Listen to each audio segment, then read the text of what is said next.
When housing is unaffordable, you may look for creative solutions like affordable housing or rent-to-own programs, but there's no such thing as a free lunch. Here's what you need to know so you don't get scammed. Today, we're going to talk about affordable housing and rent-to-own programs with Tabitha. Thanks for being here, Tabitha. Thanks for having me. Yeah. I know you've always got such great questions for all this real estate stuff, so it's fun to have you on. Thanks. All right, let's get to it. All right. So rent to own seems like it could be a good idea. Tell me more about how that works. Rent to own, in my opinion, huge scam. So here's what I know about rent to own programs. The idea is that you would pay your rent every month, and your rent actually is market value plus a little bit more. Because this little bit more, then the landlord should take that every month and basically put it into a savings account for your down payment. Okay.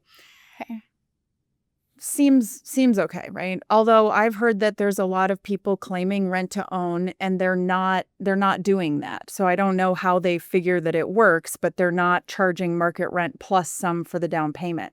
But here's the scammy part is that in your lease and in whatever contract that you sign for that program, the rent to own program, you're oftentimes signing some clauses that say, if you're late by a day or 3 days or 10 days, or if you don't pay, if you miss a payment, that all of that money that they've been collecting for you and setting aside in savings for your down payment, that like you don't get that and they're just going to keep it.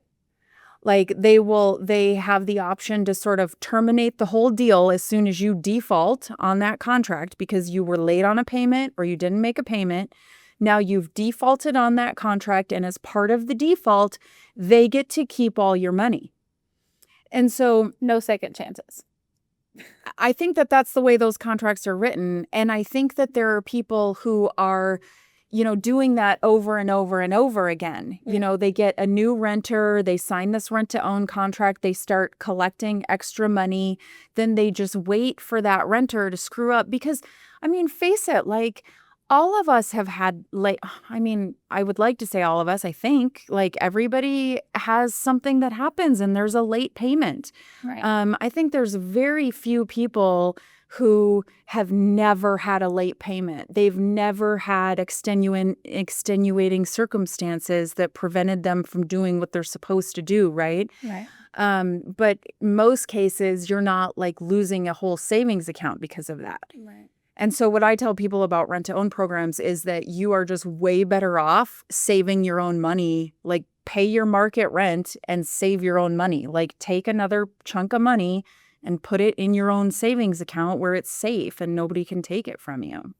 Then you at least know where that is. Yeah, and it still belongs to you. You belong. didn't give it away to somebody. Yeah. So what about affordable housing? That should be affordable then, right? You would Name of it.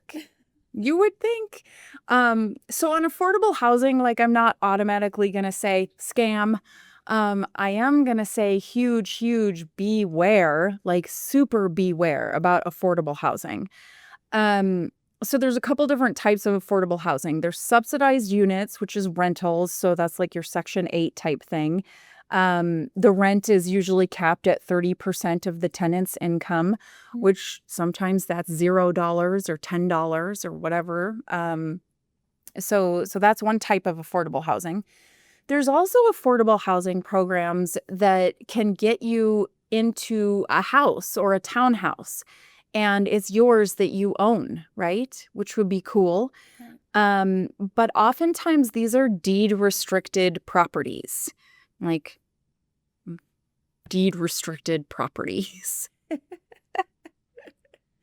What does that mean? So what they do is they have that the house that they're selling you they're not selling it to you at market value, right? Okay. They're selling it to you for less because they've made it affordable. Right.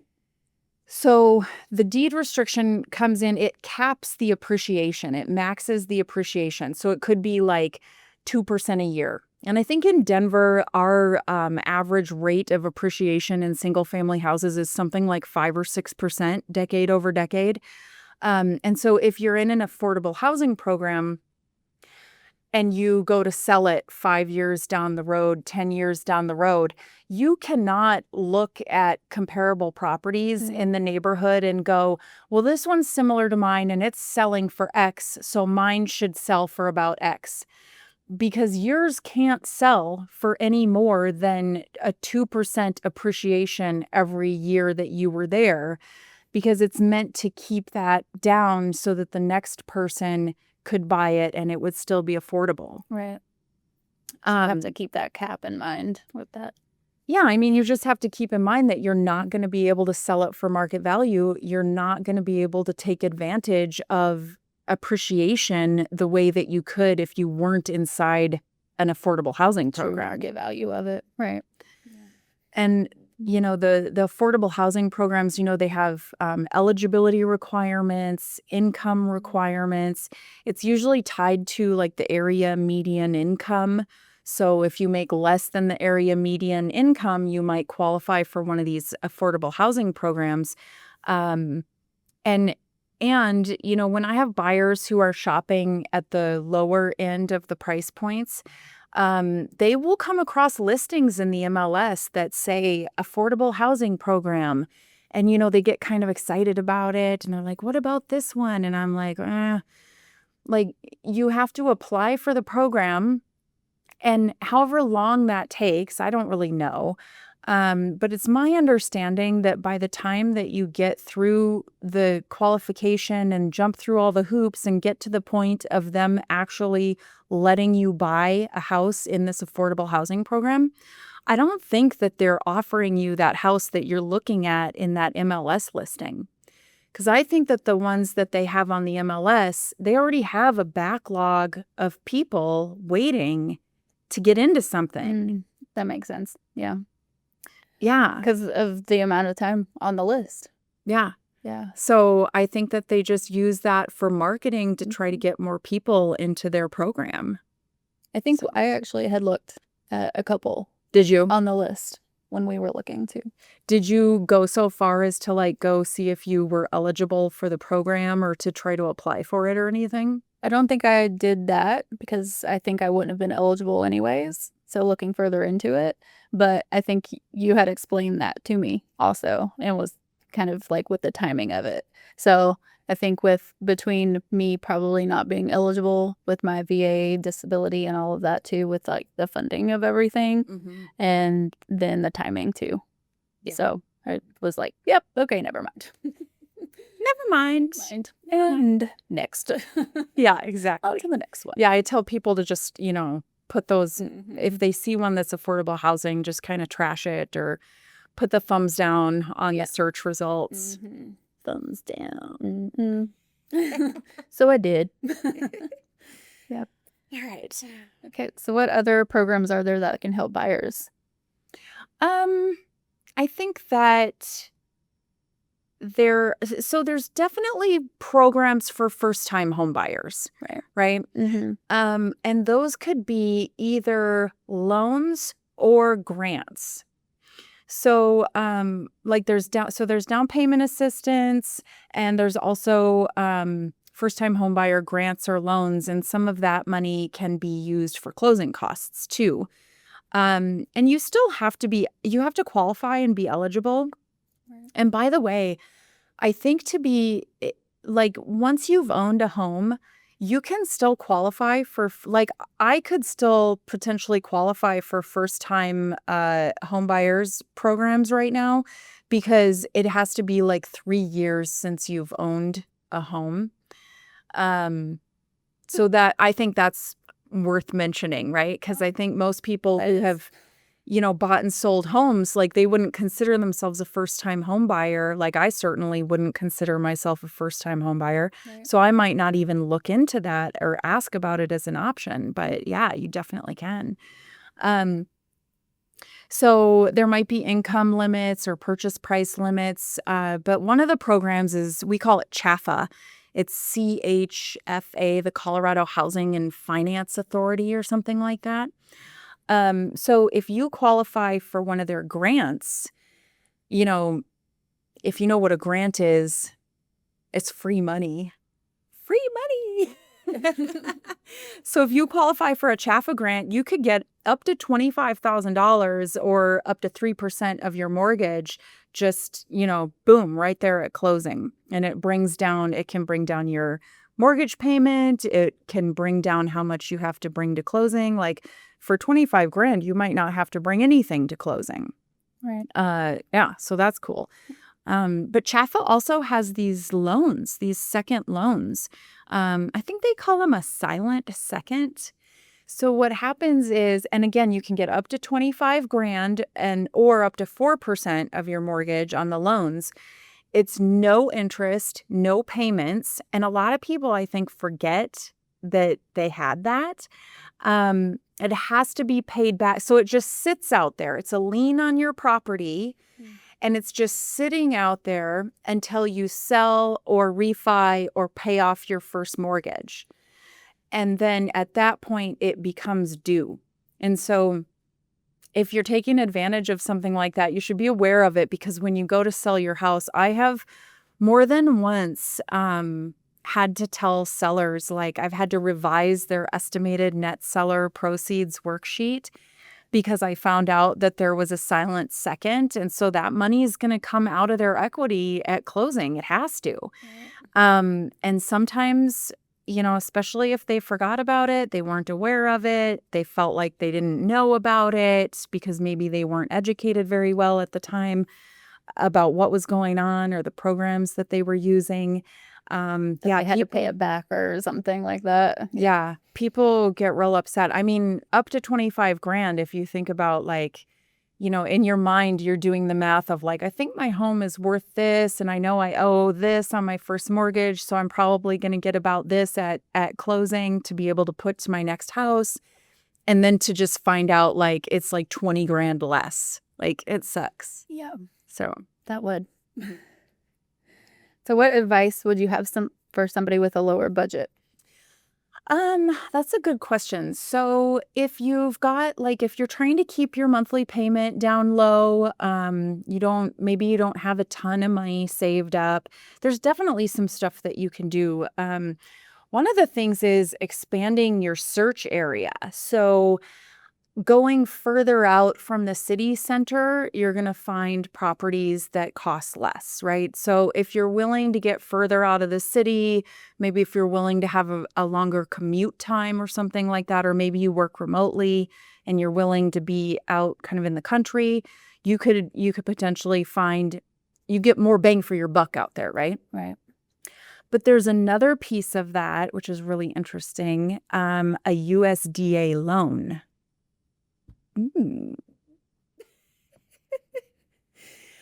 So I know that you have the VA loan, and you tell me what's the best thing about the VA loan? No down payment. No down payment. A VA loan is 100% loan to value loan. You do not need to bring a down payment. And a USDA loan does that as well. So this is a way for people who aren't eligible for a VA loan to get a no down payment loan. But the trick is that USDA loans are only available on certain properties in certain areas. And you can go, like, there's a map that you can pull up and you can put an address in and see if it's in a USD loan area. But most of those places, it's meant to, like, revitalize growth out in those non-urban, the more rural areas. Yeah. So you're probably not going to find any properties that will go with a USDA loan, like, closer into the city. Yeah, I was gonna say, or even the metro area. Like, I think you kind of have to get out. Like, you could definitely find some in the foothills. I know that there's some USDA stuff out in the foothills that's available. Are those more for, like, agriculture and stuff too, right? Like, does it have to be an agricultural property? Like, not necessarily has to be, but a lot of those are for agriculture. and stuff too. Well, That's where I've heard. yeah, because Those I think that views. the idea of it is that they're, trying to pump up the rural areas, and the rural areas are going to have more of the agricultural stuff and agricultural properties for sure. That makes sense. Yeah. Mhm. What else? What are some other stuff for people with a low budget? Oh, this is such a good one. If you don't already own real estate and your budget is small, you need to not be thinking about your first home as your dream home. Like, your first home is your starter home, and you need to be thinking about what is the absolute minimum that I could live here for 5 to 7 years so that my starter home can build up some equity, I can save some more money, and then in maybe 5 to 7 years, I can sell this one and trade up into the home that I really want, right? Um, I mean, you have to, I think it's better to focus on the area and the resale value. You might look at things that aren't in as nice of condition, right? Because anything that's like been brand new remodeled, if your budget is on the low end, you might get in your head like, I need to look at something that hasn't just been renovated, because something that's just been renovated is obviously going to be more valuable and it's going to sell for more. Um, yeah, I mean, this is a step. Getting into the house is a step towards, a better and more secure financial future, right? It's like the auto withdrawal of your 401k money because you want to get the employer match, the free money, the employer match. And so you just sign up for the auto withdrawal. And you don't really want that money coming out of your paycheck, but you do it because it's good for your financial future. And that's how it is with real estate. Like, you want to get in. Right. Get in and let it start working for you. Yeah. What else? Yeah. So just toning back like what you want, like getting real clear about your must-haves list and keeping it as short as possible. And then, knowing that all the things on your nice to have list, like, if you find something with any of those, great. But, maybe the nice to haves are going to be something that you end up getting when you trade up into your dream home later. Right. Sweat equity. Do you know, like, can you explain sweat equity? Do you know what that means? No, but please do. Really gross. Like, sounds gross. So sweat equity is this idea that you buy a home that is in, I'll just call it like fixer-upper condition. It's basically anything that's not all brand new or recently renovated. Like, maybe the kitchen hasn't been done for 10 or 20 years. Same with the bathrooms. Maybe it could use new flooring, new carpet. Maybe it could use a fresh coat of paint, right? A lot of this sometimes can just be cosmetic stuff, right? Like the paint and the floors and things. So when you buy a property like that, it's not worth as much as a property that is all brand newly renovated, right? Right. So you have two of the same property, one's renovated, one's not. So you buy this one, and then you live in it and you work on it and you do all the things, right? Over the years, you replace the flooring and you upgrade the kitchen. And then maybe another couple years, you upgrade one of the bathrooms. So, you're increasing its value over time by doing those renovations, but you didn't have to pay for them because you were willing to move in here instead of here. You have the opportunity to make up that equity yourself. Does that make sense? Mm-hmm. Yeah. Mm-hmm. Yeah. So that's another. So if you're a buyer on the low end, thinking about sweat equity, especially if you're handy,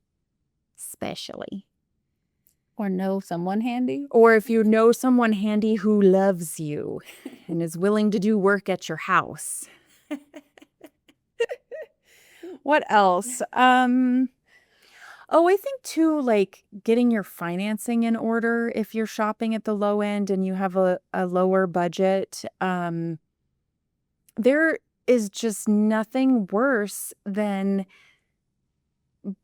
shopping on Zillow, shopping on Zillow and looking at all these great things. And let's just say let's say I'm looking at houses that are like $700,000 and they're perfect and they're exactly what I want. And I'm so excited about this, except for that I have not applied for a mortgage loan yet.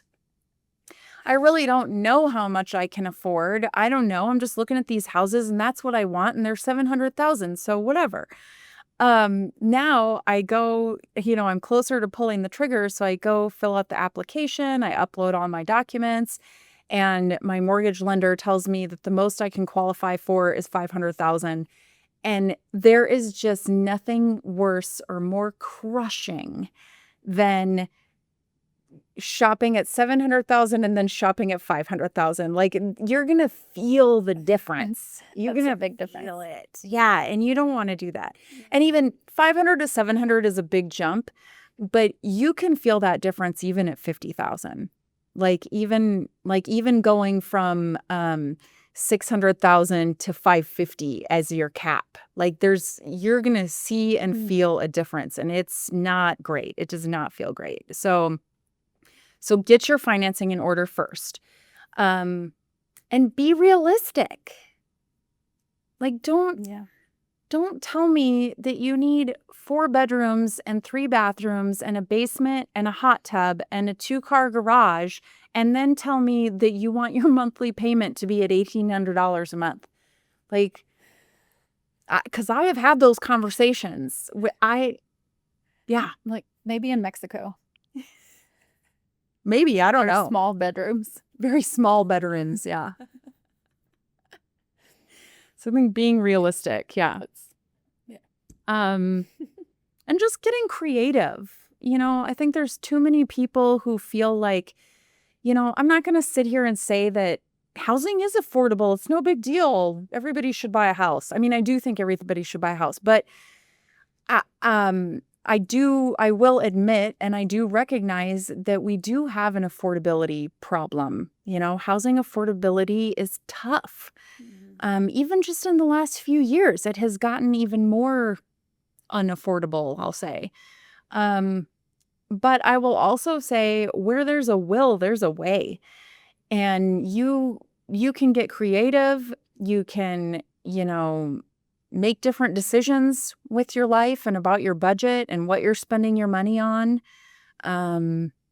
So I would just say, I think that there's a lot of creative ways to get into real estate. Like, if you're feeling like housing is unaffordable, let's talk about getting creative. Don't just automatically be like, I can't. So that's some really great ideas for some buyers that are on a budget. Thanks for sharing those. Yeah. More than you thought, huh? So much more than I thought. I'm going to have to remember the sweat equity. Sweat equity. Yeah. Mm-hmm. Well, join us on our next episode, where we're going to talk about house hacking strategies, because we're talking about getting creative to get into real estate. So you're definitely going to want to catch this house hacking strategies next. Thanks, Tabitha. Thanks for having me. Bye. If you like this content and want to support the channel, don't forget to hit the like, subscribe, and alert bells before you go.